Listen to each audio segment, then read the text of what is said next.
అర్ధరాత్రి వేళ శ్మశానంలో చనిపోయిన వ్యక్తి యొక్క ఆత్మను బంధించి దానితో ఓ బొమ్మకు ప్రాణం పోసి ఆ బొమ్మను శత్రువులపైన ప్రయోగించి వారి జీవితాన్నే తారుమారు చేస్తే నరకంగా మార్చగలిగితే, అవును, ఇది కేవలం కథ కాదు. దక్షిణ భారతదేశంలోని కొన్ని మారుమూల ప్రాంతాల్లో ఇప్పటికీ వినిపించే ఓ భయంకరమైన తాంత్రిక విద్య. ఇక ఆ విద్య పేరే పలకల కట్టె. ఈ పేరును చాలామంది ఎప్పుడూ విని ఉండకపోవచ్చు, కానీ దీనికి సంబంధించినటువంటి కథనాలు విన్నవారు మాత్రం ఒక్కసారి కూడా మర్చిపోలేరు. ఈ విద్యలో ఒక యువ ఆత్మను బంధిస్తారు. ఆ తరువాత ఆ ఆత్మను కోపం, ఆకలి, ప్రతీకారంతో నింపి మనుషులపైన ప్రయోగిస్తారు. అసలు ఈ విద్యను ఎలా చేస్తారు? ఆత్మను బొమ్మలో బంధిస్తారు అనే మాటల్లో ఎంతవరకు నిజముంది? ఒకవేళ ఎవరైనా ఈ ప్రయోగానికి గురయ్యారు అనే నమ్మకం ఉంటే వారిని ఏ విధంగా రక్షించేవారు? ఈరోజు ఈ ప్రశ్నలన్నింటికీ సమాధానాన్ని మనం తెలుసుకోబోతున్నాం. ఈ వీడియోని చివరి వరకు ఎక్కడా స్కిప్ చేయకుండా జాగ్రత్తగా చూడండి. ఎందుకంటే వీడియో చివరిలో చెప్పబోయే విషయం మిమ్మల్ని మరింత ఆశ్చర్యపరుస్తుంది. ప్రస్తుతం ఈ యుగంలో చాలామంది తాంత్రికులు ప్రయోగించే అతి భయంకరమైనటువంటి ప్రయోగమే ఈ విద్య. మరి ఇలాంటి ప్రయోగానికి అసలు ఈ పేరు ఎలా వచ్చింది అనుకుంటున్నారు కదా? ఈ విద్యలో ముఖ్య పాత్ర పుల్లల కట్టది. పుల్లలు అంటే చిన్న చిన్న కట్టె పుల్లలు. వాటన్నింటినీ కూడా ఒక చోట కలిపి కట్టడమే కట్ట అని అర్థం. ఇక అప్పట్లో దీనిని పుల్లల కట్ట ప్రయోగంగా పిలిచేవారు. కానీ కాలక్రమేణా దీని పేరు కూడా మారుతూ వచ్చింది. మరికొన్నాళ్లకు పులకల కట్టె అన్న పేరును కూడా మార్చి పలకల కట్టె అనే పేరుతో ఈ విద్యను పిలుస్తున్నారు. ఇది చాలా భయంకరమైనటువంటి విద్య. ఇలాంటి విద్యకు యవ్వనంలో ఉన్నటువంటి ఒక ఆత్మ అవసరం ఉంటుంది.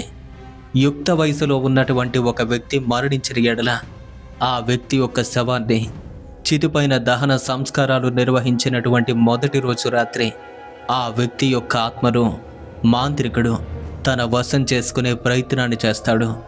ఆ ఆత్మను తన దారికి తెచ్చుకునే సమయం సరిగ్గా అర్ధరాత్రి అయి ఉంటుంది. ఆ వేళలో అదే శ్మశానంలో మాంత్రికుడు తప్ప వేరెవ్వరూ కూడా తనతో పాటు ఉండకూడదు.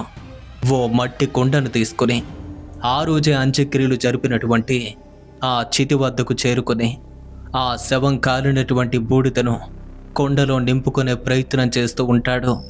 ఒకవైపు కీచురాళ్ళ యొక్క రణగొన ధ్వనులు అవి ఎక్కువగా వినిపిస్తూ ఆ శ్మశాన ప్రాంగణంలో ఒక భీకరమైన వాతావరణం నెలకొంటుంది.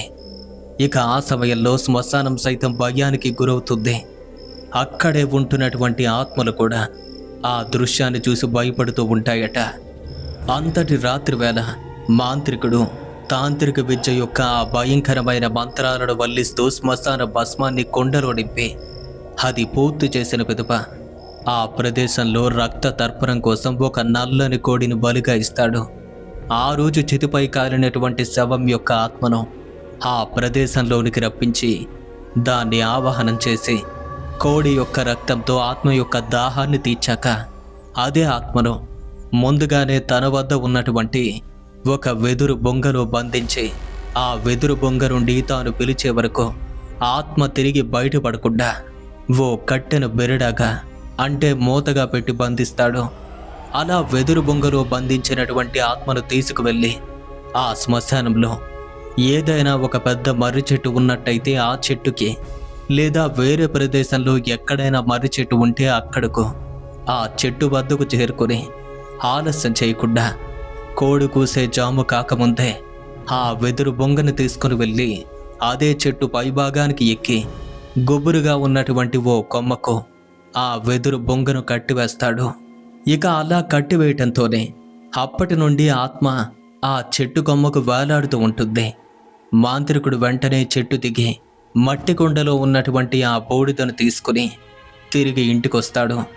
ఆ రాత్రంతా మెలకుగానే ఉంటూ తనకి అవసరమైనటువంటి పరిశోధనలన్నింటినీ పూర్తి చేసి ఉదయం నుంచి ఆ బూడిదతో సహా తాను కూడా ఎవ్వరి కంటా పడకుండా తన ఇంట్లో కానీ లేదా వేరే ప్రదేశంలో కానీ జాగ్రత్తగా దాక్కుంటాడు.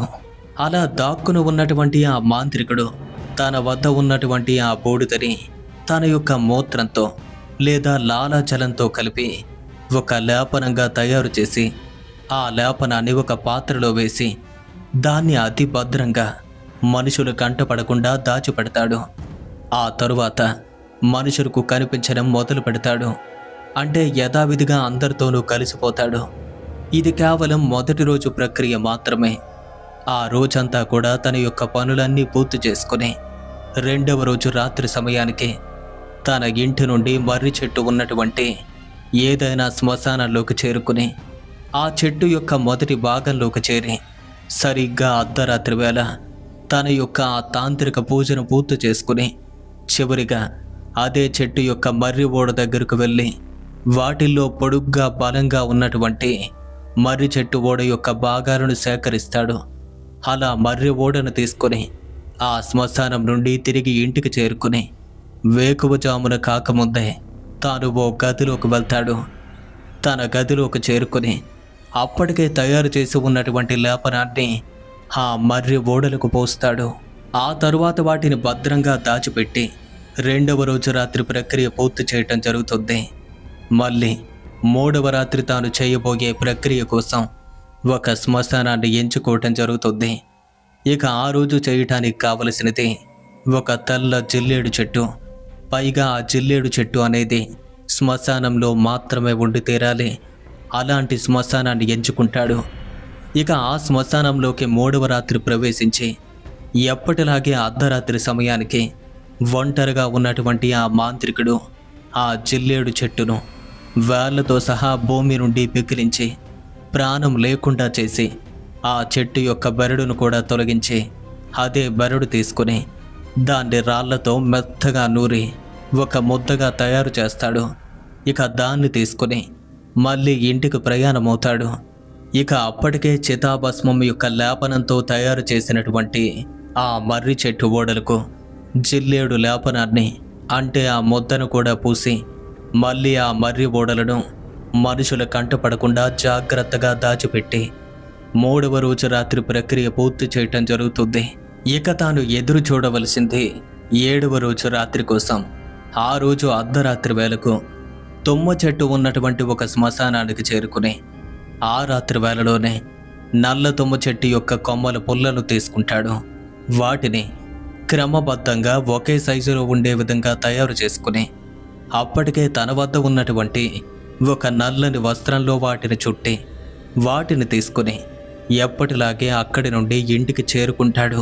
ఇక అలా ఇంటికి చేరుకున్నటువంటి ఆ మాంత్రికుడు వాటిని ఓ మట్టి కుండలో పెట్టి తుమ్మ పుల్లలు తనకి కూడా కనిపించకుండా బరువైనటువంటి ఒక రాయి కట్టి ఆ కుండలో ఉన్నటువంటి ఆ పుల్లలు మునిగే వరకు పూర్తిగా నీళ్లను పోయటం జరుగుతుంది. అలా నీళ్లను పోసిన తరువాత మిగిలి ఉన్నటువంటి శవం యొక్క చిత భస్మాన్ని కలపడం జరుగుతుంది. ఇక అప్పటికి ఆ ప్రక్రియ పూర్తవుతుంది. ఇక అప్పటి నుండి అమావాస్య వరకు తాను ఎదురు చూస్తూ ఉంటాడు. తాంత్రిక గడియల యొక్క ప్రభావం ఎక్కువగా ఉన్నటువంటి అమావాస్యకు ముందుగా మనం చెప్పినటువంటి ఈ ప్రక్రియ మొత్తాన్ని పూర్తి చేస్తాడు. అంటే సరిగ్గా అమావాస్య నాటికి చేయవలసిన పరిహారాలన్నింటినీ పూర్తి చేసి ఆ రోజు కోసం ఎదురు చూస్తూ ఉంటాడు ఆ మాంత్రికుడు. ఇక అమావాస్య రాత్రి అసలైనటువంటి ఆ ప్రక్రియ మొదలు పెడతాడు. రాత్రి తొలిజాముకే కుండలో నానబెట్టి ఉన్నటువంటి ఆ తుమ్మ పుల్లలతో సహా లేపనంతో పోయబడినటువంటి ఆ మర్రి ఓడలు కూడా సరిచూసుకుని వాటిని భద్రంగా శ్మశానానికి తరలిస్తాడు. ఇక ఆ తరువాత మర్రి చెట్టు వద్దకు తాను చేరుకుని చెట్టు కొమ్మకు ముందుగా మనం చెప్పినట్టు కట్టిపెట్టి ఉన్నటువంటి ఆత్మను ఆ కొమ్మ నుండి వేరు చేసి నెమ్మదిగా చెట్టు దిగుతూ క్రిందకు వస్తూ ఉంటాడు. ఇక ఆ సమయంలో వెదురు బొంగలో ఉన్నటువంటి ఆత్మ మంత్రగాడిని అడుగుతుందట, మా వాళ్ళంతా ఎలా ఉన్నారో, వారంతా క్షేమమేనా? ఒక్కసారి వారిని చూడాలని ఉంది. అలాగే నాకు దాహంతో పాటు ఆకలిగా ఉంది. తన ఆకలి తీర్చమని అడుగుతూ ఉంటే ఆత్మ అడిగిన ప్రతి ప్రశ్నకు సమాధానంగా మీ వాళ్ళంతా బాగానే ఉన్నారు, నిన్ను వాళ్ళ దగ్గరికే చేర్చుతాను, అలాగే నీ దాహంతో పాటు ఆకలి కూడా తీర్చుతాను అని ఓపిగ్గా సమాధానం చెప్తూ చివరికి ముందుగా శరీరాన్ని కాల్చిన ప్రదేశంలోకి చేరుకుంటాడు. ఇక అదే ప్రదేశంలో వెదురు బొంగులో ఉన్నటువంటి ఆత్మను జాగ్రత్తగా దగ్గరలో ఏదైనా ఒక చెట్టు ఉంటే దానికి కట్టేసి అప్పటికే శ్మశానంలోకి చేర్చబడి ఉన్నటువంటి ఆ మర్రి ఓడలతో సహా నల్లతొమ్మ కట్టె పుల్లలు కూడా తీసుకురావటం జరుగుతుంది. వాటన్నింటినీ కూడా ఒకే చోట చేర్చి ఆత్మ యొక్క శరీరాన్ని ఏ స్థలంలో అయితే ఖననం చేశారో లేదా దహనం చేశారో అదే స్థలంలో 3 కోణాలతో కలిగినటువంటి ఒక ముగ్గును వేసి ఆ ముగ్గు పైన వెదురు బొంగును పెట్టడం పూర్తయ్యాక తాంత్రిక పూజ మొదలవుతుంది. ఇక అలాంటి క్షణంలో శ్మశానం అంతా కూడా చాలా గంభీరంగా మారిపోతుంది. ఎటు చూసినా కీచురాల శబ్దాలు, నక్కల ఓలలు, ఆ ప్రదేశం అంతా కూడా హోరెత్తిపోతుంది. ఓ భయానకమైనటువంటి వాతావరణంగా మారిపోతుంది. ఇక అప్పటికే శ్మశానంలో ఉంటున్నటువంటి ఆత్మలు, ప్రాతాత్మలు సైతం ఘోషించడం మొదలు పెడతాయట.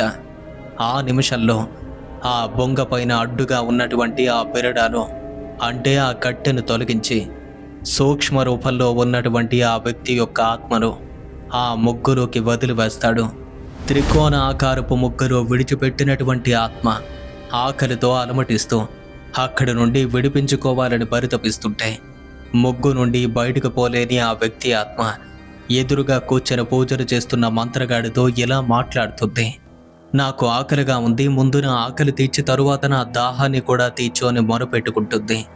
అందుకు మంత్రగాడు ఆత్మను ఓదారుస్తూ, నీ ఆకలి తీర్చడం కోసమే ఇక్కడికి తీసుకొచ్చాను, కొన్ని క్షణాల పాటు ఓపిక పట్టమని చెప్పి అమావాస్య నిండు గడియల కోసం ఎదురు చూస్తున్న మాంత్రికుడు అసలైనటువంటి ఆ గడియలు ప్రవేశించగానే కుండలో నానబెట్టి ఉన్నటువంటి ఆ నల్లతొమ్మ చెట్టు యొక్క పుల్లల్ని తీసుకొని మనిషి ఆకారంలో మనిషి యొక్క శరీరంతో సహా కాళ్ళు, చేతులు మాదిరిగా పుల్లలతో దాన్ని ఒక ఆకారానికి సరిదిద్ది ఆ కట్టెలను తన ముందు ఉన్నటువంటి మర్రి చెట్టు ఓడలతో కట్టి చివరికి మనిషి ఆకారంలో ఉన్నటువంటి ఒక బొమ్మగా మార్చుతాడు.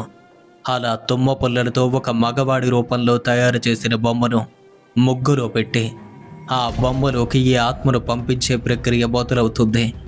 ఇక అదే సమయంలో ఆ బొమ్మలోకి నేను ఎట్టి పరిస్థితుల్లోనూ వెళ్ళను అని ఆత్మ చెప్తుంటే, నువ్వు వెళితే నీ ఆకలి తీరుస్తాను, దాహాన్ని కూడా తీర్చి నీ వాళ్ళ దగ్గరికి నిన్ను తీసుకువెళ్తాను అని ఒప్పించే ప్రయత్నం చేస్తాడు.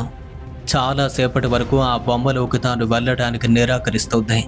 కానీ ఆ మాంత్రికుడు మాయ మాటలు చెప్పి దాన్ని నెమ్మదిగా బొమ్మలోకి పంపిస్తాడు. అలా బొమ్మలోకి ఆత్మ ప్రవేశించగానే ఆ బొమ్మకు ప్రాణం వస్తుంది. కానీ శ్వాస ఆడదు, కళ్ళు తెరిచి చూడదు. మరి ఆ బొమ్మతో తాను ఏం చేయగలడు అని అనుకుంటున్నారు కదా, ఇప్పుడే అసలైన కథ మొదలవుతుంది. చాలా సమయం పాటు క్షుద్ర మంత్రాలను చదువుతూ బొమ్మలోని ఆత్మ పూర్తిగా ఇముడి ఉండేలా గట్టిపరిచి ఆ తరువాత ఆ బొమ్మతో వాడు మాట్లాడడం మొదలు పెడతాడు. తన శరీరాన్ని ఎప్పుడో విడిచిపెట్టి మళ్ళీ ఆ బొమ్మ శరీరంలోకి ప్రవేశించినటువంటి ఆ యువకుడి ఆత్మ తనకు సరిగ్గా ఇమిడి లేకపోవడంతో మాంత్రికుడు ప్రశ్నలకు అడ్డదిడ్డంగా సమాధానం చెప్తుంది. కానీ మాంత్రికుడు ఎంతో ఓర్పుగా దాన్ని ఒప్పిస్తూ తన ఆధీనంలోకి తీసుకుంటాడు. ఇక ఆ క్షణమే ఆ యువకుడి ఆత్మ బొమ్మ రూపంలో దాగి ఉంటే ఆకలిగా ఉంది, ఆహారం కావాలని తన దాహాన్ని తీర్చమని వేడుకుంటూ ఉంటుంది. అందుకు ఆ మాంత్రికుడు సమాధానమిస్తూ, ఇక ప్రతిరోజు నీ ఆకలి తీర్చడమే పనిగా పెట్టుకుంటాను, కానీ దానికి కూడా సమయం పడుతుంది అంటూనే ముగ్గురు పడుకుని మాట్లాడుతున్న ఆ బొమ్మను తరచూ చూస్తూ మాట్లాడించాలని ప్రయత్నిస్తూ ఉంటాడు. అలా మాటిమాటికి బొమ్మ వైపు చూడటానికి కారణమేంటి అనుకుంటే ఆ క్షణం బొమ్మలో కదలిక ఉందా లేదా తెలుసుకోవటానికి అలా చేస్తాడు. అలా బొమ్మలో కదలికలు కనిపిస్తే శ్రమ లేకుండా ఆ క్షణం నుండే ఆ ఆత్మ ద్వారా తన యొక్క ప్రయోగాన్ని మొదలు పెట్టవచ్చు. కదలిక వస్తే తన పని పూర్తయినట్టు, లేదంటే ఇంకా చేయాల్సి ఉంటుంది. ఇలా కొద్దిసేపటి వరకు తన శక్తితో బొమ్మలో ఉన్నటువంటి ఆత్మను ఎలా అయినా సరే అతి కష్టంగా, అతి ఓపికతో తన వశం చేసుకోవాలని చూస్తూ ఉంటాడు. ఆ ఆత్మను తన వశం చేసుకునే ప్రయత్నంలో నవ్విస్తూ, కవ్విస్తూ మాట్లాడుతూ ఉంటాడు. అయినా సరే బొమ్మలో ఉన్నటువంటి ఆత్మ తనతో స్పందించకపోతే ఇక బొమ్మలో ఉన్నటువంటి ఆత్మను తన వశం చేసుకోవటం కుదరదని గ్రహిస్తాడు. ఇక తన వల్ల ఆ పని కాదు అని తెలుసుకున్నాక ఆ క్షణమే అదే శ్మశానంలో వేరే ప్రదేశంలోకి చేరుకుంటాడు. ఆ స్థలంలో పగటి వేళలో కూడా మనుషులు కాలితో తొక్కరాదు. నీడ తప్ప ఆ ప్రదేశంలో సూర్యకాంతి కూడా పడకూడదు. అందుకే దట్టంగా అల్లుకున్నటువంటి ఆ పొదల్లో మాత్రమే అలాంటి ప్రదేశం లభిస్తుంది. ఇక అలాంటి స్థలంలోకి తాను చేరుకుని అలాంటి ప్రదేశంలోకి చేరుకుని 3 అడుగుల వెడల్పు 3 అడుగుల లోతున ఒక గోతిని నిర్మించి తాను తయారు చేసిన ఆ బొమ్మను అదే గోతులో పెట్టి వెంటనే పూడ్చిపెట్టడం జరుగుతుంది.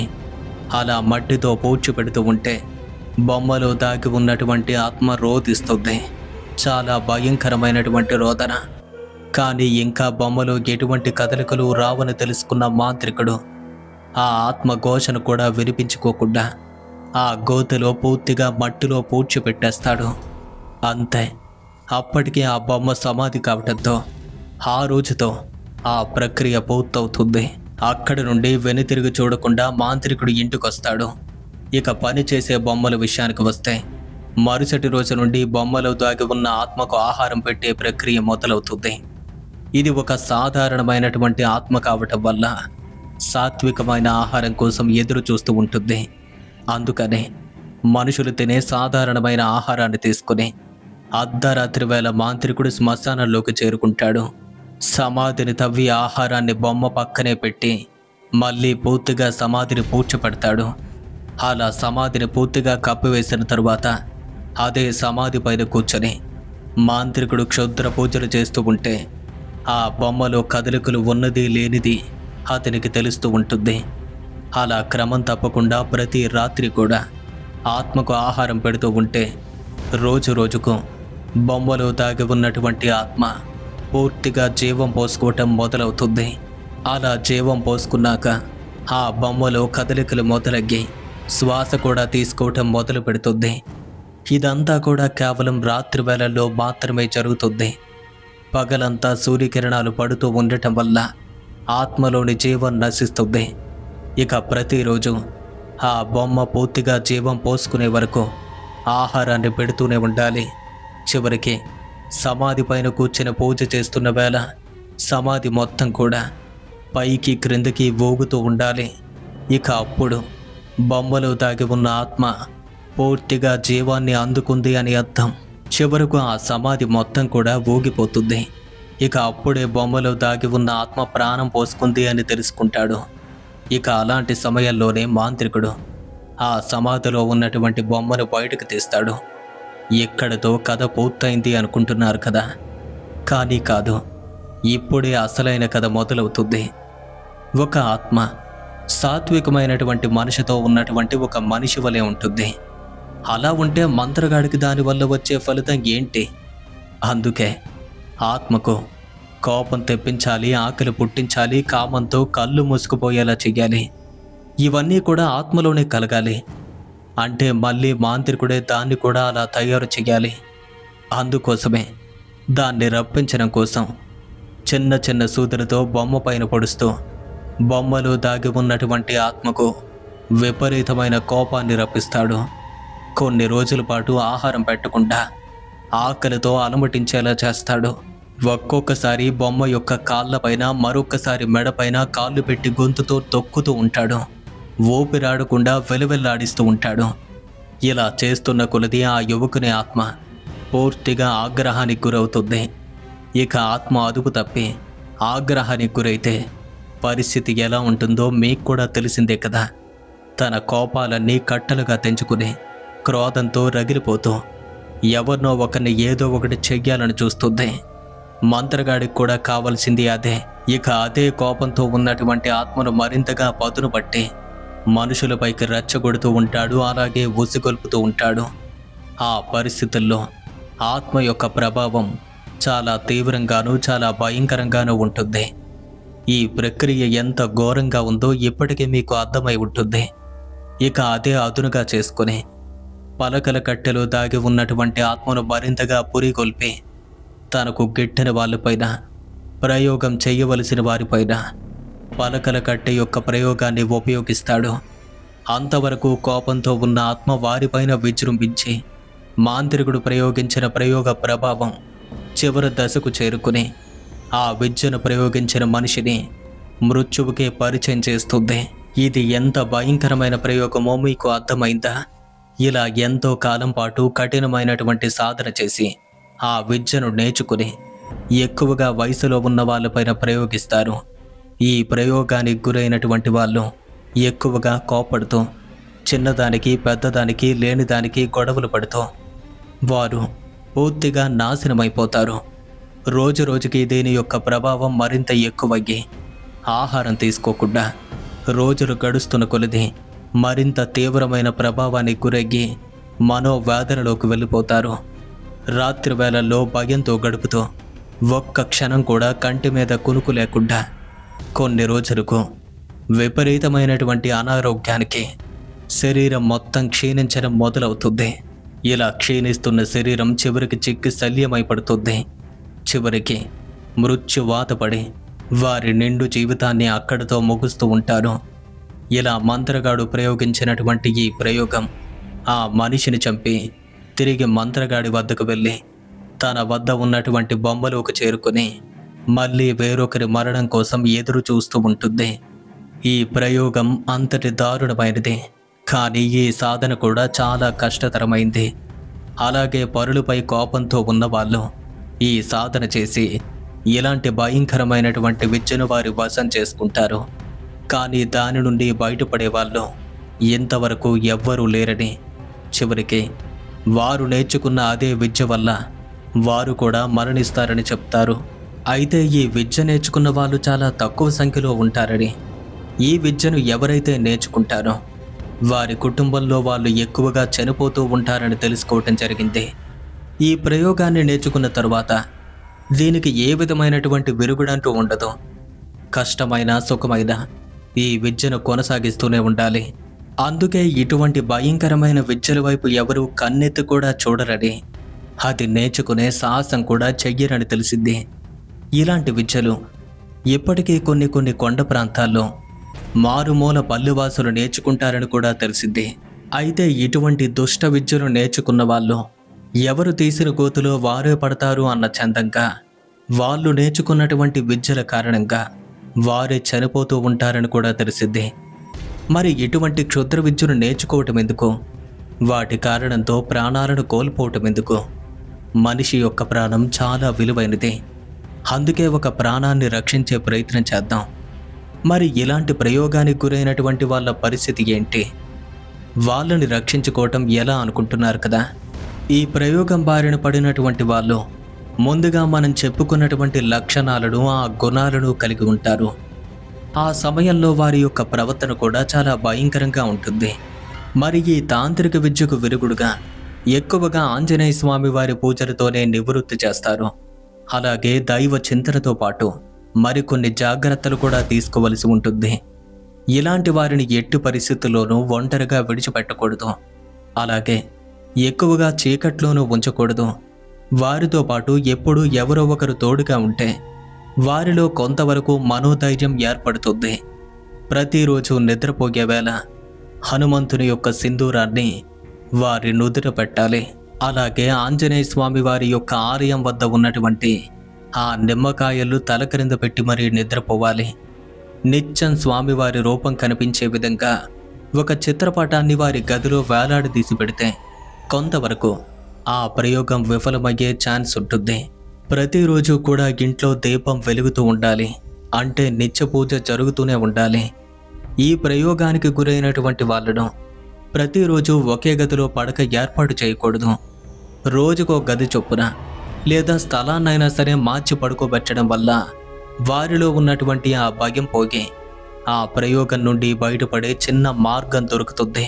ఎక్కువగా హనుమాన్ చాలీసాలు వినటం లేదా పఠించడం వల్ల ఈ ప్రయోగం యొక్క బలం నిర్వీర్యమవుతుంది అని గ్రహించాం. ఇక ఈ ప్రయోగాల విషయానికి వస్తే ఇలాంటి ప్రయోగాలు చాలా మంది పైన జరుగుతూనే ఉంటాయి. కానీ కొందరికి ఇలాంటి వాటిపైన నమ్మకం ఉంటుంది.